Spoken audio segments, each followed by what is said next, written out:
બાવળા તાલુકાનું ભમાસરા ગામ સંપર્ક વિહોણું બન્યું છે અને ખાસ આ ગામ સંપર્ક વિહોણું બનતા એપ્રોચ રોડની ડીપમાં ભાયલા બંધ તૂટ્યો હતો, જેના કારણે સંપર્ક વિહોણું બન્યું.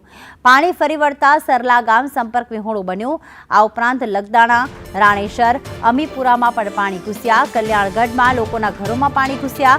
બાવળા તાલુકાના ભમાસરા એપ્રોચ રોડની ડીપમાં ભાયલા બંધ તૂટતા પાણી આવ્યું. આ પાણીની અસરગ્રસ્ત જે ભાયલા છે, લગદાણા છે, રાણેસર છે, અમીપુરા, કલ્યાણગઢ છે, તે વગેરે ગામોમાં પાણી ઘૂસી ગયા હતા. લોકોના ઘરોમાં પણ પાણી ઘૂસ્યા.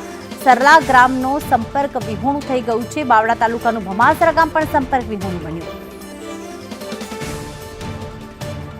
તો અલગ અલગ જગ્યામાં હાલમાં ગામો જે છે તેમનો સંપર્ક તૂટ્યો છે, કારણ કે કોઝવે હોય કે જે બંધ બાંધેલો હોય તે પાણીના વહેણના કારણે તૂટી જાય છે ને એના કારણે અલગ અલગ ગામોને શહેરો સાથે જોડતા જે